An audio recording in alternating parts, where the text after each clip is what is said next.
有没有一种人，你看到他的境况，会怀疑宇宙的公平性呢？他上班摸鱼，薪水比你高；他爱说谎，人缘比你好；他天天偷懒，升迁比你快。你诚实做人，结果被当老实人；你认真工作，结果工作越来越多。然后你晚上躺在床上，翻来覆去睡不着，心里只有一句话：坏人是不是根本没有报应？如果你曾经这样想，恭喜你，你跟2000多年前的犹大人想的一模一样。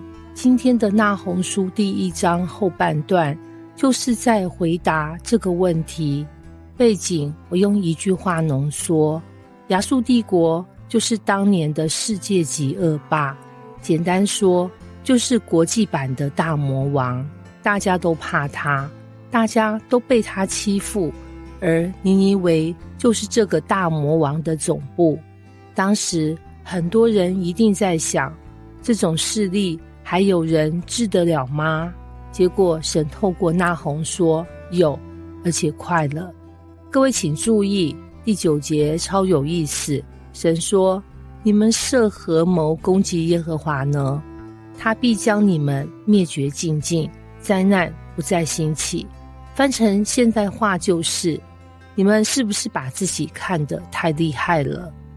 有些人真的很有自信老板以为公司没他不行，学生以为考前1天能读完整学期，有人以为自己熬夜20年身体还会感谢他。人最大的错觉之一就是以为自己永远不会倒。亚述也是这样，强大到觉得自己天下无敌，结果神说不用第2次出手，1次就够了。这就像什么？蚊子飞来飞去，觉得自己很嚣张，结果电蚊拍开机了，他还不知道呢。然后呢，经文说他们像纠缠的荆棘，又像喝醉的人。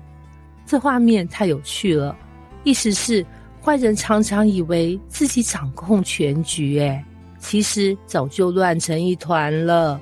像很多人半夜2点开始规划人生，3点决定创业，4点准备改变世界，隔天中午才起床。计划很伟大啦，执行力像休眠模式。神看见人所有的狂妄，也看见人所有的有限。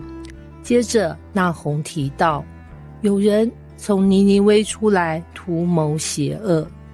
各位，邪恶有一个特色他很爱伪装成聪明。有人觉得骗人比较快，有人觉得走捷径比较省力，有人觉得踩着别人往上爬比较有效率。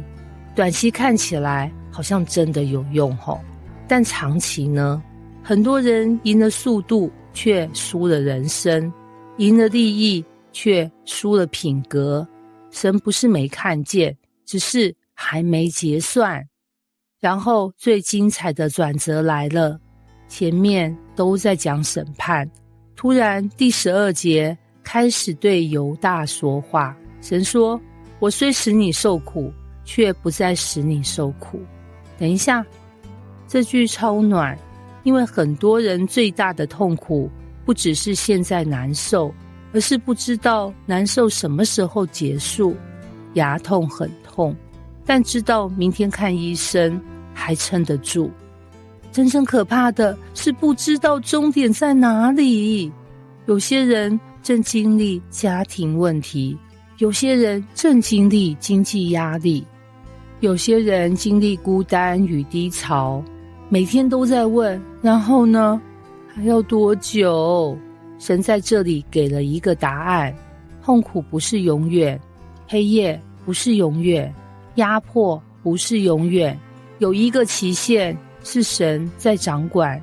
接着神说，我要折断你的恶，翻译成现代化就是把压在你身上的重担搬走。各位有没有发现，现代人其实都背着很多看不见的恶，房贷的恶，焦虑的恶，比较的恶，别人期待的恶，社群媒体的恶，每天滑手机，看见别人旅游、升迁、买房、结婚，然后开始怀疑自己的人生。以前的人被铁链绑住，现在的人被演算法绑住。但神说，我要折断这些辖制。然后呢，全章最热血的一节来了，看啊，有报好信传平安之人的脚登山。各位，终于来到大结局，坏消息讲完了，好消息来了。这就像期末考，全部考完，医生说检查正常，银行通知贷款通过，最重要的是仇敌不再来了。对当时的犹大人来说，这简直像世界杯夺冠。因为长期活在恐惧里的人，最渴望的不是享受，而是平安。那红书第1章后半段告诉我们一件事，不要因为邪恶暂时得势，就以为邪恶永远得胜。不要因为黑夜很长，就以为太阳不会升起。不要因为神暂时沉默，就以为神已经离场。他仍然掌权，他仍然看见，他仍然工作，而且他最终要把平安带给属他的人。